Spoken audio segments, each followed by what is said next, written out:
የዛሬ ትውልድ ከትናንት ትምህርት ወስዶ ለነገው ትውልድ ሊሆን የሚችል አረንጓዴ ለበሰች ከተፈጥሮ ጋር የተግባባችና የተስማማች ኢትዮጵያን የመፍጠር ሁናቴ ትልቅ ትርጉም የሚሰጠውና የብልጽግና ጉዟችንን የማሳካት ለማሳካት ጉዳይ ነው የሚሆነው። ሀገራችን በዓለም ካሉት ሀገራት በዚህ አይነት የችግኝ ተከላና ግሪን ሌጋሲ ቀዳሚ ሀገር ሆና እንድትታወስ በተለይ ኮፕ 32ን የማዘጋጀት እድልም ያገኘችበት ዋናው ነገር በብዙ ቢሊዮን ችግኞች በየአመቱ የምትተክል ሀገር፣ የምትንከባከብ ሀገር፣ የምታበቅል ሀገር፣ ለቁም ነገር የምታደርስ ሀገር መሆኗ ተመራጭ አድርጎናል። ብዙ አይነት ጠቀሜታዎች ነው ያሉት። ኢኮኖሚያዊ ጠቀሜታ አለው፣ ዲፕሎማሲያዊ ጠቀሜታዎች አሉት፣ ማህበራዊ ጠቀሜታው የትየለሌ ነው። ዛሬ ሌላው ይቅርና የምንተክላቸው 2000 እና ከዛ በላይ ቡና ተክሎች ለባለማሳው ትልቅ ፎይታ የሚሰጥ የልማት ትሩፋት ነው። ተንከባክቦ ካስቀጠለው ቡናን ሽጦ ለኤክስፖርትም ለራሱ መጠቀም የሚችልበት ደረጃ ነው ያለውና እያንዳንዱ ጉዳይ መጀመሪያ እንደጀመርነው ሳይሆን የአረንጓዴ አሻራ ስራችን ወደ ሀብት መፍጠር እንዲዞር በማድረግ ትርጉም ያላቸው ዛፎችና የጥላ እንዲሁም የፍራፍሬ የሚበሉ ተክሎችና ፍራፍሬዎችን የመትከል ሁናቴ ከጊዜ ወደ ጊዜ እየዳበረ እንደምታዩ ማህበረሰባዊ ባህልም ጭምር እየሆነ መጥቷል። ይህ ባህል ወደ ኋላ በማይመለስበት ደረጃ ክረምት በመጣ ቁጥር መቼ ችግኝ እንተክላለን በሚልበት ደረጃ ነው ያለው።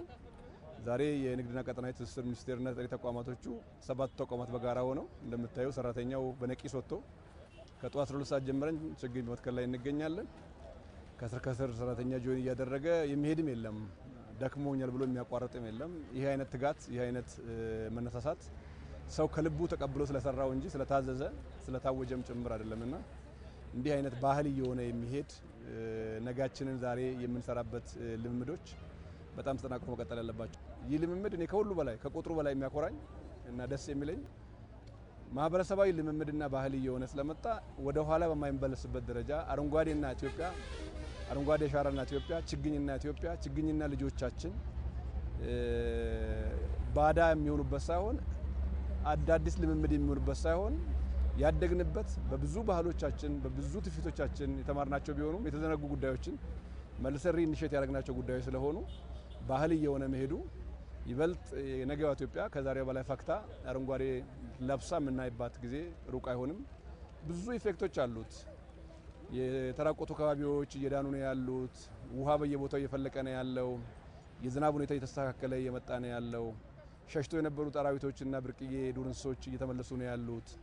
በየቦታው አረንጓዴ ፓርኮች የሚመስሉ ነገሮች እየመጡ ነው ያሉትና ወደ ተፈጥሮ ስንመለስ ተፈጥሮ መልሳ የትናንትናዋን ገጸ በረከት የምትሰጥበት ጭምርም ስለሆነ እንደ ህዝብ ችለናል። ዛሬ 800 ሚሊዮን በአንድ ጀንበር መትከል የሚለው ነገር ቀላል ሊመስለን ይችላል። ብዙ ትልልቅ ሀገራት አመቱን ሙሉ ተክለው 800 ሚሊዮን ችግኝ አይተክሉ። ይህ ትልቅ የማድረግ የመፈጸም ብቃት የመከናወን ጸጋ እግዚአብሔር ሲሰጥም ጭምር ነው የሚከናወነውና 800 ሚሊዮን ማለት እኛ እንኳን በራሳችን ልምምድ ታስታውሽ እንደሆነ አረንጓዴ አሻራ ብለን በጀመርንበት ጊዜ እኮ 800 ሚሊዮን የሚባለው ነገር በጣም ትልቅ ነበር ቁጥሩ የነበረው። ዘንድሮ ከጊዜ ወደ ጊዜ ባህል የመሆኑ ውጤት እሱ ነው። የኢትዮጵያውያን አቅም የተገለጠበት፣ ኢትዮጵያውያን የልብ መሻት በተግባር ላይ ውሎ ያየንበት በመሆኑም ጭምር መላው ህዝባችን ወደ ልማት ፊቱን አዙሮ የብልጽግና ጉዞን ለማሳካት ከውጥኑ ከህልሙ አይኑ ሳይነቅል ለሰራው ስራ ትልቅ አክብሮት አለኝ። ይህ ተጠናክሮ መቀጠል መቻል አለበት። በየቦታው ያለው ህፃን አዋቂ በዚህ ችግኝ ተከላ ውስጥ መሳተፍ ጉዳይ ለኢትዮጵያዊነትና ለኢትዮጵያ የገባውን ቃል ኪዳን የማደስና ያለማደስ ጉዳይ ስለሆነ አያምልጣችሁ። ክረምቱ ሳይሄድ በየቦታው ችግኝ ተከሉ። መትከል ብቻ አይደለም፣ ከዚህ የተከልነውንም መልሰን አይተን እንንከባከብ እና ለቁም ነገር እናብቃ። ይሄ መልሶ ይከፍለናል፣ ፔይ ኦፍ አለው። ስለዚህ መላው ኢትዮጵያውያን የክረምቱ ብርድና ቁር ሳያግደን እንቅልፍ ሳያታልለን ችግኝ መትከል ዛሬ ብቻ አይደለም መተከል ያለበት። ይሄ አንድ ጀንበሩ ነው። ነገም ተነጎዳም ክረምቱ እስኪወጣ ድረስ ችግኞችን መትከል ባህላችን ማድረግ አለብን የሚል መልእክት ነው ያለኝ።